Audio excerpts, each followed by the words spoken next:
Don't say anything. I think the response, sir. Okay, thank you, Mr. Bender. You all please rise for the pledge allegiance.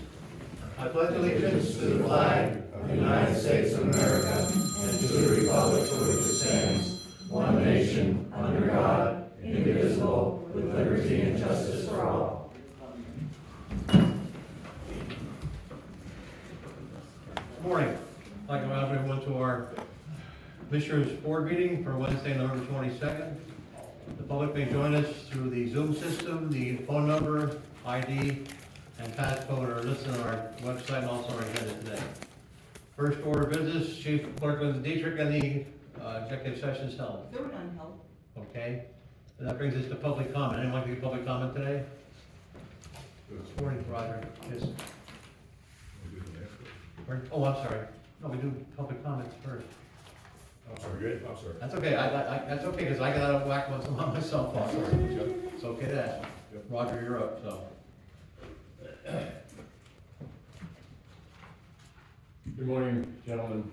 As you know, my name is Roger Thomas, Thomas.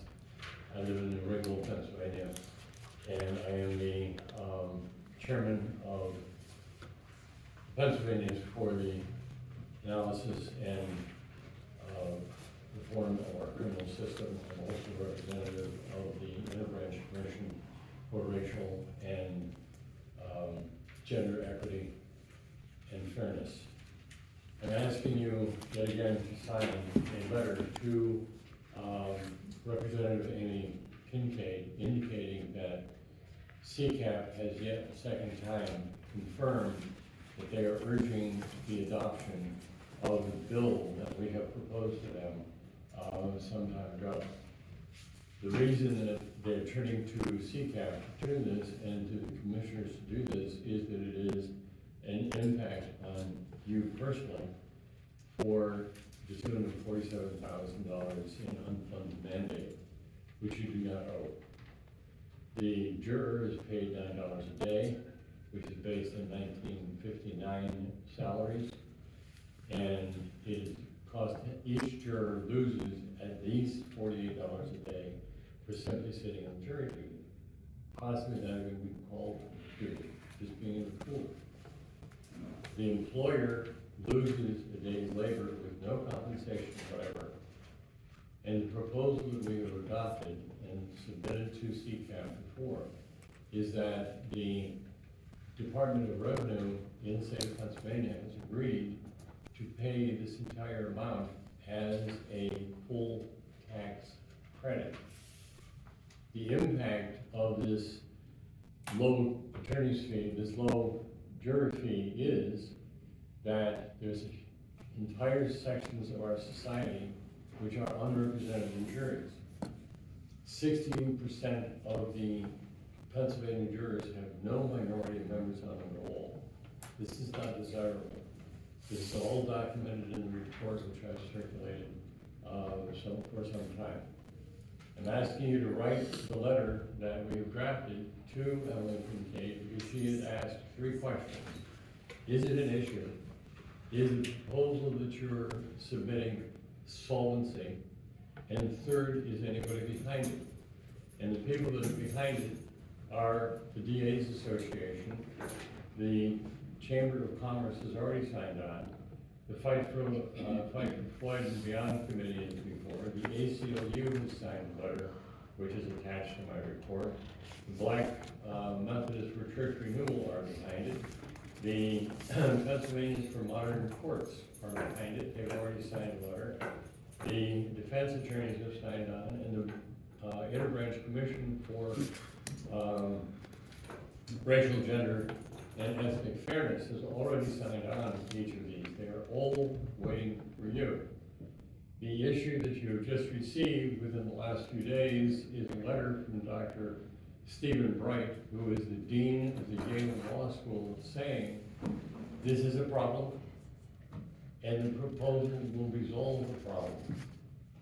Please send a letter to Emily Kincaid informing her that CCAP has already endorsed this yet another time, and if she'll introduce the bill, you will support it. Can you please do that for me? Thank you. Yes, no?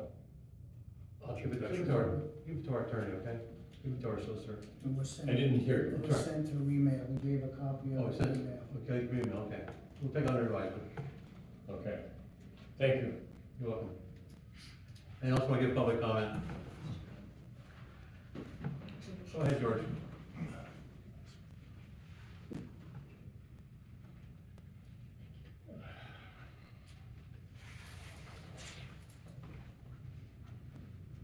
My name is George Stankovich, Palo Alto.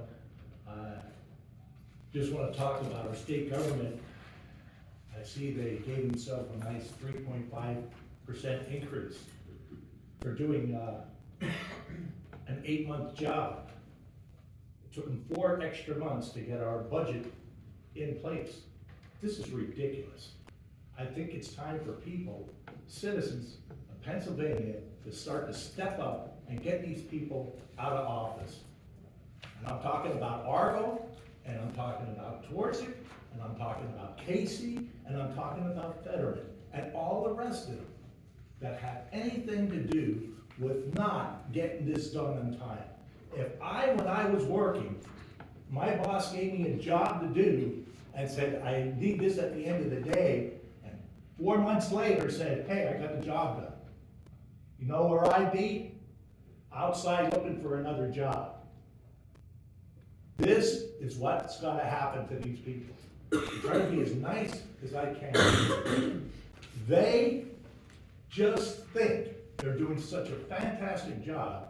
If they look at the veterans and senior citizens, and I'm talking about the ones that put their time in, worked, or served the country, gave their lives to this country to keep us free. And they are struggling. Yes, there's this little more hope they're giving out there.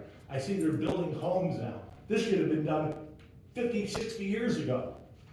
And now they want to get credit. Oh, show up for those ops. That's all they like.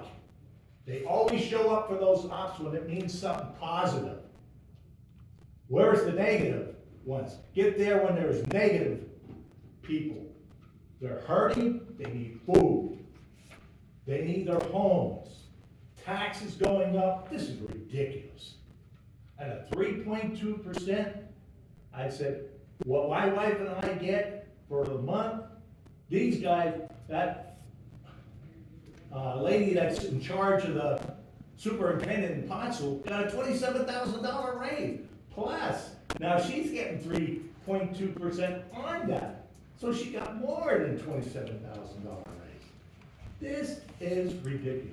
And then you have police officers and other people in this county, in this office, that are hurting for doing a job that they are paid to do, and they do a good job and still can't get a raise. This is ridiculous. This is ridiculous. I'm tired of hearing this stuff.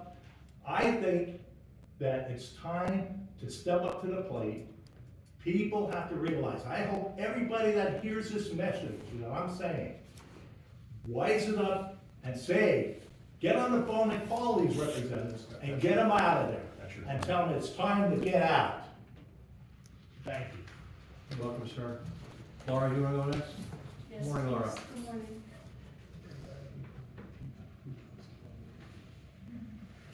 Laura Krasnowski, Pottsville, Pennsylvania. I was really pleased to see that the Schuylkill Canary picked up on the fact that the city of Pottsville was not complying with the Sunshine Act. And it occurs to me that every single one of these meetings, we have lawyers present who are supposedly giving advisement for what needs to be done. Last night, the city of Pottsville passed or is contemplating cutting the police department's budget, even though, no, is that wrong? Anyway, that's what I was told, that they're 50% undermanned, and what I was told was that they are planning on cutting the budget. I don't know if that's so. We're getting feedback in the speakers. Did someone understand what's wrong there? Something? There's feedback on this, I have a tough time understanding what I'm saying. So what should I do? No, Should- just, maybe just a little bit farther, no, not that far away, but just a little bit farther away from the microphone. Okay, The point being that there we you go, have, thank you. thank you, the point being that we have a rather duplicitous legal system where some people have to comply by the law and other people do not. But yet we want to go after people that we think don't comply with the law. It strikes me odd that this county has a fairly low crime rate compared to other counties, and that the people need to be job shopped out to other counties because the county can't afford to keep them here. Is that correct? We're crowded, we're crowded. That's not a cost, it's a crowded Yeah, situation. because if we can narrow the scope of legal cases, we can certainly put many people in jail. But we don't put the criminals, some of the criminals in jail, such as people who aren't complying with the Sunshine Act. Because it's up to the people to do that, as George says. If the people do not step forward and say, we want to prosecute you because you're not complying with the Constitution of the United States and you're not doing the Sunshine Act, but you want everybody else to follow laws that you don't follow. Not you, but you, plural, meaning government. So it's a very interesting time that we live in because it would appear that the form of government is being changed little by little into a totalitarian state. We're bureaucrats, we're bureaucracy, and the bureaucracy is basically running everything, and then you go to correct things, and what you're told is, that's not my job, I'm just doing what I was told. Well, I want to tell you that that's what the Nazis said when they were after they released people from the concentration camps. What they said is, we were just following orders, we were doing what we were told. Thank you. And also, I get public comment, and Warren, Mr. Donovan.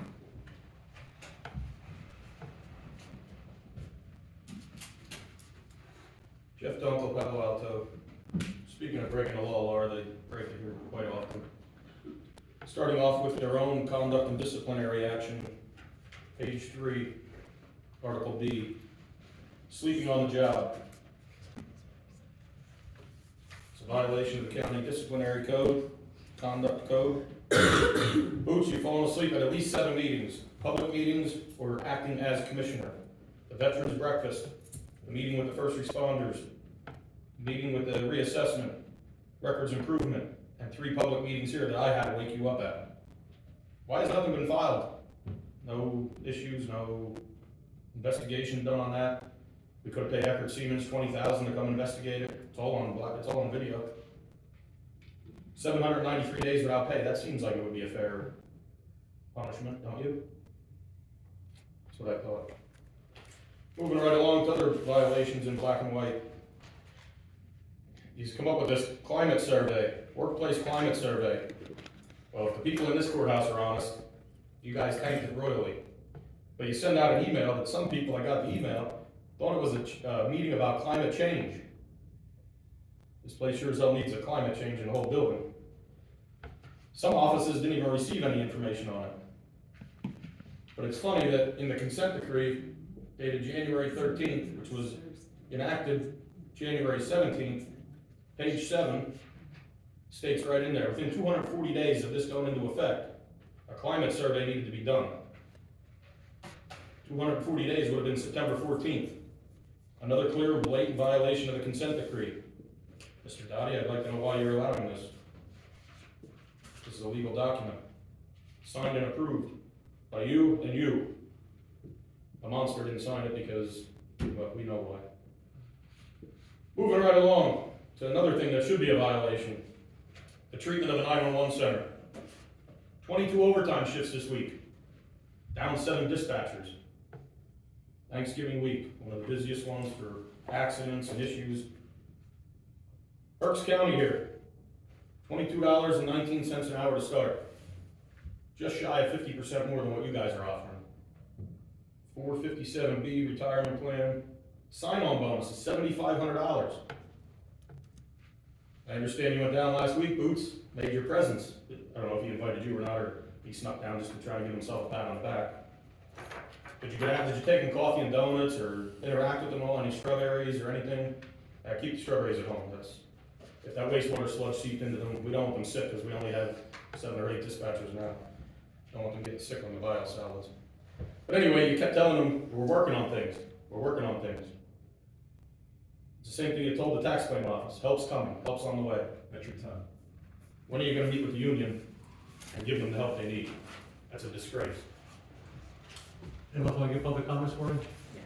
Let's go ahead, Linda.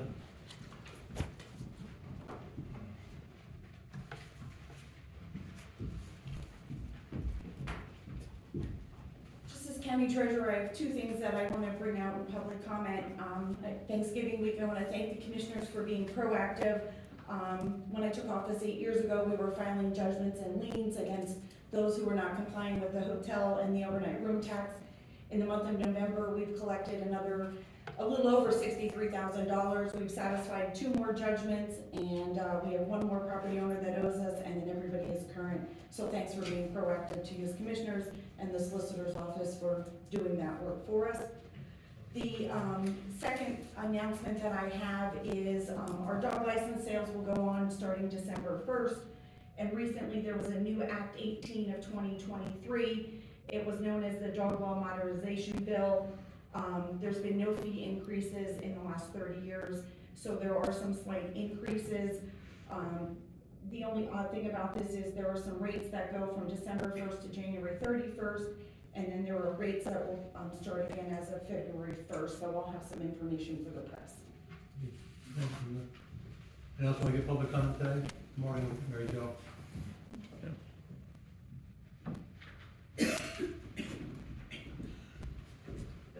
Good morning, Mary Jo Moss, West Brunswick Township.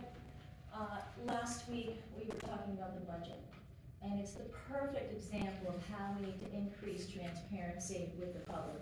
We need to build that confidence that the public knows what's going on behind closed doors.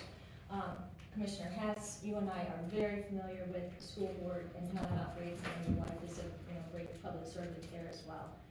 So, when you look at this agenda, in school board, we go through the agenda, we talk about the issues, and that's pretty much what happens after public comment. But then, public comment is closed. So that's when a lot of people have said, the issue is that we're not hearing the conversation. We're not hearing the conversation about what you had about the budget, about the resolution, about what your thoughts are, any interaction between you and the administrator. So if we went through the agenda with those comments and then came back and offered open public comment about the agenda items, the people would have had the benefit of hearing your conversation and hearing the details. It's your opportunity, Commissioner Hess, to be a leader, to change that structure and model it more like other board meetings in school districts and other entities. The public is still sitting here not getting the information. So that is my suggestion. Thank you. Hey, anyone else want to give public comment? Yes, morning, Ray. Morning.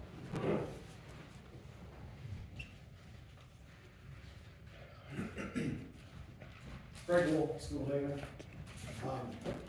So, thank you for bringing up the subject of the budget. Wanted to start off with last week after the meeting. I wanted to talk to Mr. Alkovich. Actually, I wanted to talk to 3 of you, but Mr. Alkovich and Mr. Heaven, I don't think you heard me last, which is fine. But I wanted to ask you guys about why the one movement of funds for AWS funds wasn't under the IT budget. Instead of getting off to that subject, Mr. Alkovich wanted to mostly talk to me about my issue of coming up here and talking about transparency. That he feels as though because he was elected and he hires the right people, that's the total amount of transparency that he has to have. And those were essentially the words that were said by him, which can be confirmed by about 5 people that could hear our conversation out here. So first off, because he was elected and he hires the right people, he doesn't have to be transparent. There's a problem there. We'll continue. Transparency, $63,570 being moved around. Where are the budget adjustment requests? Why can't we see those? We do the PARs for when we have, HR issues, when we move people around, we have budget movements there, but we can't do anything for this. Most of the time, it's probably no big deal, but why can't we see them? On that same vein, there was a recent legal action that was an issue with transparency. And I will quote, this is exactly what it says in the legal document from the Office of Open Records. It states, notwithstanding the above, it is concerning that the county denied request 1, arguing that no record exists. Upon receiving a request, an agency shall make a good faith effort to determine if the record requested is a public record and whether the agency has possession, custody, or control of the identified record. And as pointed out by the requester 1, since she had the items that she was looking for, it does not appear that the county undertook such a good faith effort. You are not being transparent. Why? Why is it so difficult? Lastly, we talk about the budget and we're a zero-based budget, and I understand what that means. All your money comes in and when you're done, you should have a zero. Well, the question I have is, why do we continue to actually increase our budget? 2021, our budget approved number was 58.5 million. I think that's the general fund. I'm not exactly sure which one it was because I didn't write it down. But the actual budget that we spent was 60.2 million. An increase from the approved to the actual 2.8%. That's your time. Right. All right, thank you. I think you get the where I was going. Anyone else want to give public comment today? If not, we'll move on to agenda item 3, which is approval of minutes. I need a motion to approve the meeting minutes of November 9th and also the work session of November 15th. So moved. I'll second that. The question, roll call? Commissioner Heatherington? Yes. Commissioner Halkovich? Commissioner Hess? Yes. Okay, next up, Children and Youth, and last week Mr. Roll was here and presented 8 different requests for approval. I'll briefly just highlight them. They were read last week and full to the work session. First one, approval and agreement with Murricane, Harrisburg, PA for foster care. The second is approval agreement with Clear Vision and Residential Treatment Services. The third request was an agreement with Children's Home of Easton. The next was approval agreement with Althea Village. Approval addendum to the agreement with Justice Works Youth Care. Approval addendum to the agreement with Friendship House. And approval addendum with the agreement with Stepping Stones Family Services. Finally, approval addendum to the agreement with Open Door. Is there a motion to approve these 8 requests? So moved. Second, on the question, roll call? Commissioner Heatherington? Yes. Commissioner Halkovich? Commissioner Hess? Yes. Okay. Treasury report, I'm looking for a motion to approve the report as presented last week for the month of October. So moved. I'll second that. On the question, roll call? Commissioner Heatherington? Yes. Commissioner Halkovich? Commissioner Hess? Yes. Okay, next up is Human Resources. Tony, good morning, sir. Good morning, Commissioners. We don't have any items. Okay, thank you, Tony. Moving back, we have our Financial Director, Paul. Good morning, Paul. Commissioners, good morning. This morning I have several budget adjustments I'd like to present. Each budget adjustment has an explanation on the bottom. We're reallocating budgetary authority between line items within the respective departmental budget, and we are not increasing overall spending. First one I'd like to present is on behalf of Juvenile Justice for $40. Next is on behalf of Engineering for $150. Soil Conservation, $262. Election Bureau, $350. Domestic Relations, $718. District Attorney, $1,000. Drug and Alcohol, $1,400. Public Works, $7,000. Sheriff's Office, $7,700. Prison, $15,450. Commissioners, what this budget request is about is they have a need to purchase some supplies. This is their anticipated need between now and the end of the year. Next, Children and Youth, $9,500. Commissioners, this is to pay invoices in connection with cell phones and pager services. Again, invoices that they anticipate that they're going to have to pay between now and the end of the year. Children and youth, 20,000. Commissioners, what this represents is the purchase of supplies, for example, drug testing kits, office supplies, clothing, independent living stipends. And again, this is their estimate of what they're going to need between now and the end of the year.